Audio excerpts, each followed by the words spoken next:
इस कार्यक्रम के प्रायोजक हैं श्री नरेंद्र शकुंतला, कमलेश अनुराधा, गिरीश अंजू, अनुराग प्राशी, अरहम, नेहरा वेद, बाबूलाल जी, गिरनीबाई परिवार, ग्रेटर बाबा परिसर, इंदौर। श्रीमान ओम प्रकाश प्रभादेवी सेठी, श्रीमान संदीप सविता सेठी, श्रीमान सचिन अमिता, यशस्वी लहर अवयुक्त अव्यान एवं समस्त सेठी परिवार, गुवाहाटी, बेंगलोर। श्री विजय, श्रीमती वाणी छावड़ा, किशनगढ़। श्री हेमंत सेठ, बांसवाड़ा। श्रीमती चंद्रकांता, श्री भरत, श्रीमती ऋतु जैन, इंदौर। कई बार ऐसा होता है कि हम घर से निकलते हैं और खाना वाना खाकर सौंफ खा लेते हैं और जब गाड़ी पर चलते हैं तो हमेशा नमोकार मंत्र बोल लेते हैं। तब हम पानी से कुल्ला तो नहीं कर पाते, पर रास्ते में नमोकार मंत्र चलता रहता है, तो क्या वो गलत है? देखें, एक बात बता दें कि मन में चिंतन तो हम किसी अवस्था में भी कर सकते हैं, पर जब मुंह से उच्चारण हो रहा है तो हमारी मुख शुद्धि होना आवश्यक है। अगर अंदर ही अंदर चल रहा है, वाचिक मानसिक कर रहे हैं तो कोई दिक्कत नहीं, अंदर ही अंदर हम चिंतन करते रहे। पर मुंह से अगर शब्द आ रहे हैं, वचन से शब्दों का प्रयोग हो रहा है, नमोकार मंत्र का, किसी भी मंत्र का हो, कोई भी धार्मिक अनुष्ठान हो, तो फिर हमें मुख शुद्धि करना अत्यंत आवश्यक है। झूठे मुंह हम भगवान की आराधना उपासना नहीं कर सकते। नमोकार मंत्र क्या, भगवान का नाम भी नहीं लेना चाहिए झूठे मुंह तो हमें। हाँ, अंदर ही अंदर हम चिंतन कर रहे हैं, जिसको मानसिक चिंतन कहते हैं, मानसिक चिंतन हम बार बार कर सकते हैं, उसमें कोई दिक्कत नहीं, अंदर ही अंदर। क्योंकि तो वो कहा ही ना, अपवित्र पवित्र हुआ, सुस्थितो दुस्थिति हुआ, ध्यायते पंच नमस्कारम सर्व पापे समुच्यते। तो वो अंदर की चिंतन की बात है, वो हम कैसे भी कर सकते हैं, सोच सकते हैं। क्योंकि दिन भर 24 घंटे भगवान का ही तो सोचना है, जितना भगवान का सोचेंगे उतना शुभ कर्म बंद होगा। पर ये ध्यान रखना कि जब हम मुंह से कुछ शब्दों का उच्चारण कर रहे हैं, चाहे नमोकार मंत्र हो, चाहे कोई अन्य मंत्र हो, किसी भी मंत्र का अगर हम उच्चारण कर रहे हैं तो निश्चित रूप से उसके लिए हमें मुख शुद्धि होना अत्यंत आवश्यक है। मैं रूपाली जैन, निवासी हाईलिंग सिटी, इंदौर। महाराज जी, अपने जैन धर्म में परोपकार और सेवा का क्या महत्व है और इसका पालन कैसे किया जा सकता है? देखें, परोपकार और सेवा का जितना वर्णन हमारे जैन ग्रंथों में हमें पढ़ने को मिलता है, संभवतः और कहीं इसका वर्णन कम मिलता है। परोपकार की भावना, सेवा की भावना, बस उसमें एक चीज़ जरूर होना चाहिए कि निस्वार्थ हो। स्वार्थ के साथ परोपकार की भावना, सेवा की भावना निश्चित रूप से हमारे पाप कर्म का कारण भी बन सकता है, अहंकार का कारण भी बन सकता है। और निस्वार्थ भावना है, क्योंकि अगर भगवान की दिव्य ध्वनि खिरी है तो परोपकार की भावना से खिरी है, नहीं तो उन्हें कोई बोलने की ज़रूरत नहीं थी। अगर भगवान की दिव्य ध्वनि खिरी, उसमें भी परोपकार ही था कि संसार के सारे प्राणियों का कल्याण हो। इस भावना से उन्होंने दिव्य ध्वनि का खिरना हुआ। हमारे दया, करुणा, प्रेम, ये सारी चीज़ें जैन धर्म में बहुत कुछ रखा हुआ है और जैन धर्म के शास्त्र इनसे भरे हुए हैं। क्योंकि हम जब दया का भाव करते, वही सेवा है, वही परोपकार की भावना है। और निस्वार्थ होनी चाहिए कि जो वास्तव में जो ज़रूरतमंद है, जो वास्तव में योग्य है, ऐसे व्यक्तियों को दे। नहीं तो कभी क्या होता है कि परोपकार की भावना से गलत हाथों में भी कोई चीज़ चली जाती है, तो उसको जब दुरुपयोग होता है तो निश्चित रूप से ऐसा परोपकार हमारे दुख का कारण भी बन सकता है। इससे परोपकार की भावना जब भी हमारे मन में आ जाए, तो जैन धर्म में एक चीज कहा भी गया है, अगर हम क्रम देखें तो बहुत अच्छा क्रम दिया। देव पूजा, गुरु उपासना, स्वाध्याय, संयम, तप और त्याग। त्याग को दान भी कहा है। तो अगर साधुओं के साथ हमारे करें तो 4 प्रकार का दान हो गया, आहार दान, शास्त्र दान, अभय दान, है ना, इस प्रकार से। और उसी को अगर गृहस्थ जीवन में लगा दें तो जब हम भगवान की पूजा पाठ करते हैं तो चक्रवर्ती भी जब भगवान की पूजा पाठ करता है तो किम इच्छित दान देता है कि जिनको जिस प्रकार की ज़रूरत है वो दान देना। तो इसका मतलब यही हुआ कि चक्रवर्ती जैसा भी परोपकार की भावना रखता था। और पहले पूजा, अब ये नहीं हो जाए कि हम पूजा ही नहीं करें, मंदिर नहीं जाएं, पहले भगवान की पूजा, भगवान की आराधना करें, फिर परोपकार की बात करें। अगर हम स्वयं ही अपने आप को सम्यक दृष्टि नहीं बना पाए, हम स्वयं ही अपने आप कल्याण नहीं कर पाए, तो फिर ऐसा परोपकार भी हमारे काम का नहीं है।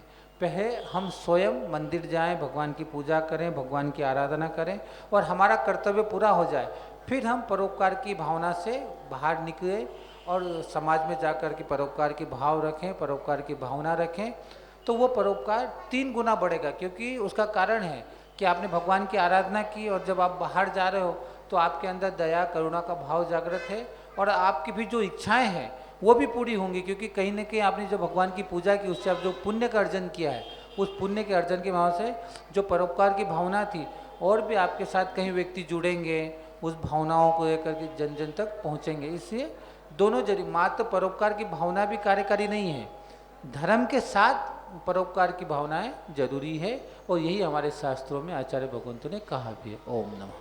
इंजीनियर सीके जैन, कालीनगर, इंदौर से।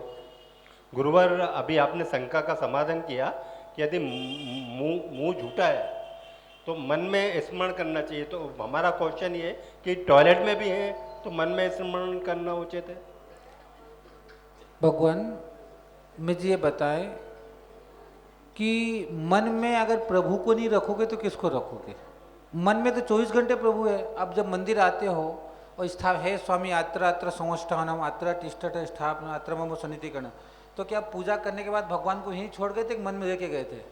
मन में तो रहते तो हैं, मन में रहते तो बस मन में रह रहे तो हम टॉयलेट में भगवान का चिंतन नहीं करेंगे तो किस में करेंगे? टॉयलेट हो अपवित्र पवित्र हुआ सुस्थितो दुस्थित हुआ ध्यायते पंचे नमस्कार सब पापे समुचित।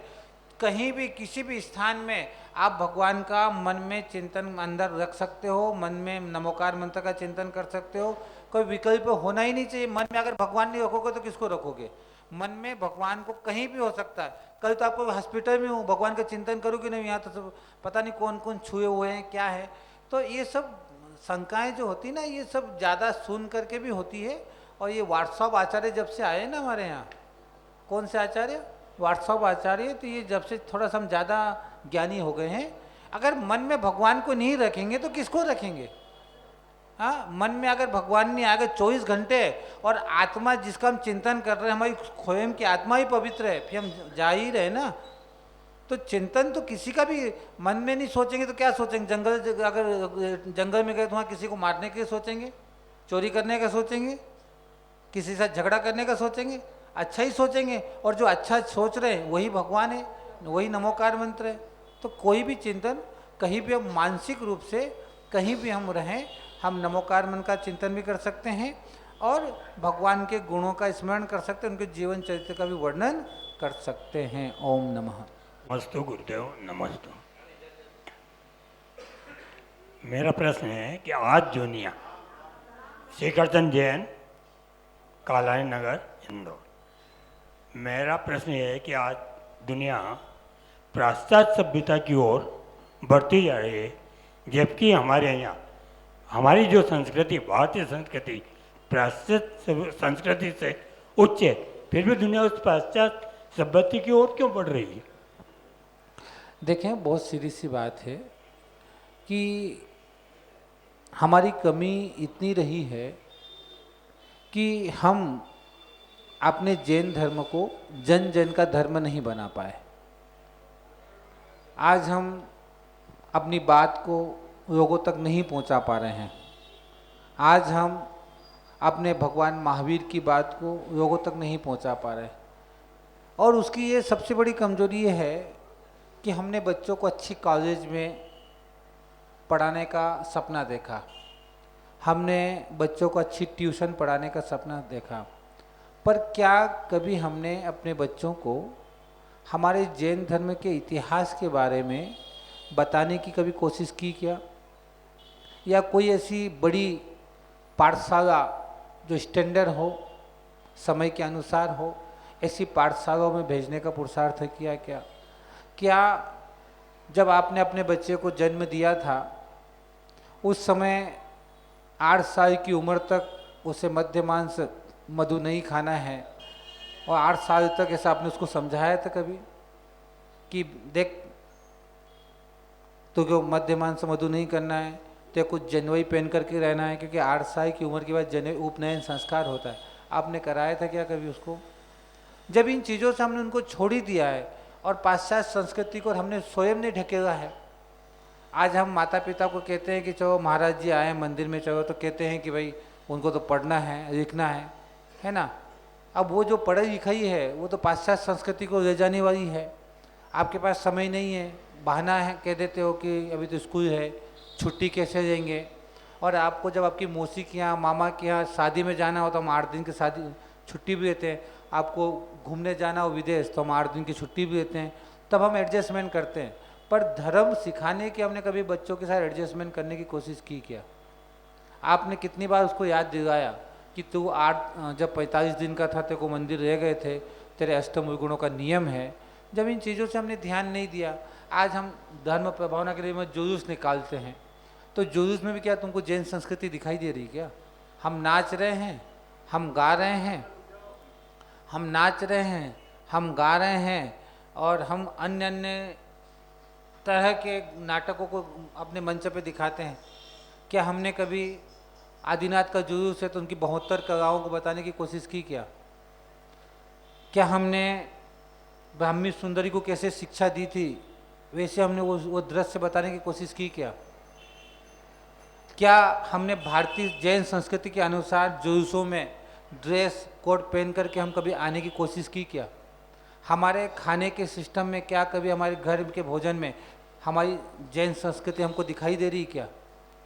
जब ये चीज़ें हम अपने दिनचर्या में नहीं ला रहे हैं और दिनचर्या में पाश्चात्य संस्कृति आ रही है, तो निश्चित रूप से 22 घंटे पाश्चात्य संस्कृति में जी रहे हैं, तो 22 घंटे वही हावी रहेगी। 5 मिनट की धोती दुपट्टे पहनने में कोई जैन संस्कृति परिवार में नहीं आएगी। जैन संस्कृति का तात्पर्य है कि जीवन जीने की कला, कि हम जीवन में कैसे जी सकते हैं, उस कला को अपनाना ही हमारी जैन संस्कृति और भारतीय संस्कृति है।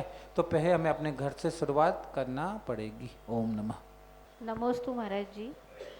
चंचल मन को स्थिरता प्रदान करने के लिए क्या करना चाहिए? मंजू रावकर, कलानी नगर।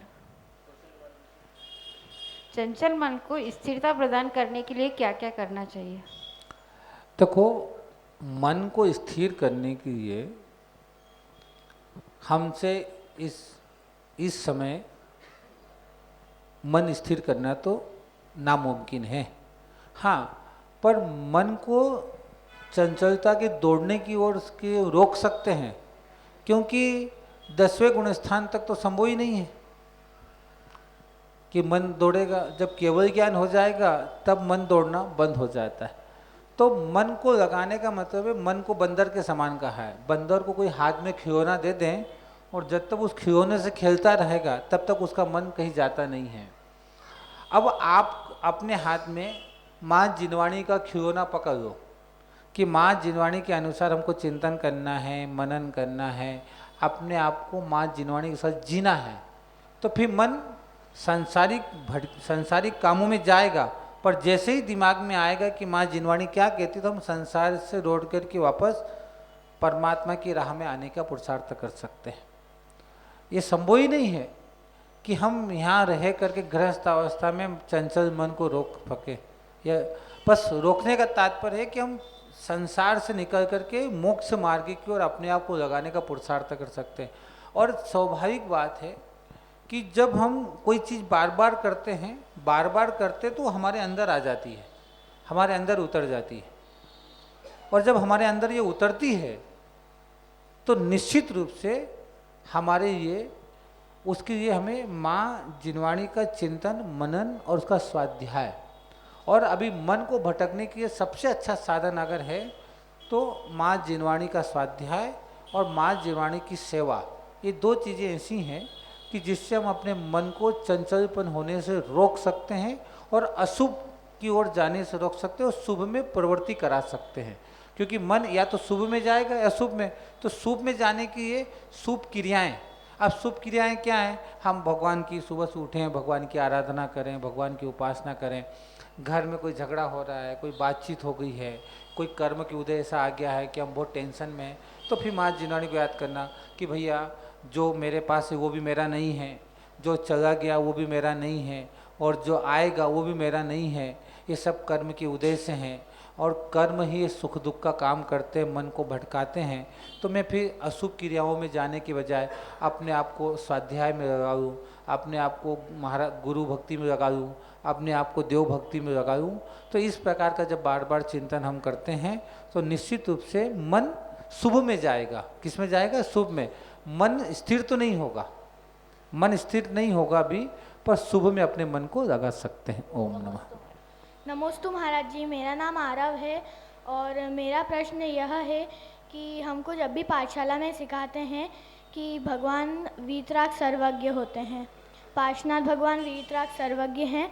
देखें, आपका जो प्रश्न था कि भगवान वितरागी हैं, तो भगवान वितरागी हैं। भगवान कुछ न तो हमारा अच्छा कर सकता है न हमारा बुरा कर सकता है, पर भगवान का जब हम विनय करेंगे, शास्त्र का विनय करेंगे, गुरु का विनय करेंगे, तो निश्चित रूप से हमारा जीवन में पुण्य होगा। और इनकी निंदा करेंगे, इनकी आलोचना करेंगे तो पाप होगा। और जहाँ तक स्तोत्र हैं, भजन हैं, ये सिद्धांत नहीं है। इनमें शब्दों को जोड़ने के लिए, लोगों की भावनाओं को जोड़ने के लिए, लोगों को धर्म से जोड़ने के लिए हम इस प्रकार की बातें करते हैं। और स्तोत्र में इस प्रकार के बताने की बोलचाल की भाषा में करते हैं कि भगवान हमें सब कुछ देता है। भगवान देने का मतलब है कि पुण्य आप सबको देता है। और पुण्य कहाँ से आता है? तो भगवान की आराधना करने से पुण्य आता है। इससे हमने मान लिया कि भगवान हमें देते हैं। और भगवान की अगर आराधना नहीं करेंगे तो हमें पाप लगेगा, तो भगवान पाप नहीं दे रहे हैं। हम भगवान की आलोचना करें उससे पाप मिल रहा है, और भगवान के दरबार में जा रहे हैं तो उससे पुण्य मिल रहा है। भगवान नहीं दे रहा है, पर वहाँ जाने से जो पुण्य हो रहा है उसी से सब कुछ मिलता है। ये तो हम डराने की बात, डराने की मतलब नहीं, समझाने की दृष्टि से कि देखो मंदिर जाओगे तो आपको ऐसा होगा, अच्छा होगा। तो मंदिर में भगवान की प्रतिमा है, उसके दर्शन से सम्यक्त्व की प्राप्ति हो जाती है। अब सोचो, संसार के सुखों को छोड़ने की भावनाएं हो जाती है, संसार को छोड़ना है और परमात्मा बनना है। और क्षायिक सम्यक्त्व तक की प्राप्ति, भगवान के दर्शन जब हम करते हैं तो सम्यक्त्व की प्राप्ति होती है। तो ये सिद्धांत नहीं है बेटा, भजन है और पाठ है, ये सिद्धांतिक विषय नहीं है। ये सिर्फ एक भक्त को भगवान से जोड़ने की प्रक्रिया है ना। ओम नमः। इस कार्यक्रम के प्रायोजक हैं श्री नरेंद्र शकुंतला, कमलेश अनुराधा, गिरीश अंजू, अनुराग प्राशी, अरहम, नेहरा वेद, बाबूलाल जी, गिरनीबाई परिवार, ग्रेटर बाबा परिसर, इंदौर। श्रीमान ओम प्रकाश प्रभादेवी सेठी, श्रीमान संदीप सविता सेठी, श्रीमान सचिन अमिता, यशस्वी लहर, अवयुक्त अव्यान एवं समस्त सेठी परिवार, गुवाहाटी, बेंगलोर। श्री विजय, श्रीमती वाणी छावड़ा, किशनगढ़। श्री हेमंत सेठ, बांसवाड़ा। श्रीमती चंद्रकांता, श्री भरत, श्रीमती ऋतु जैन, इंदौर।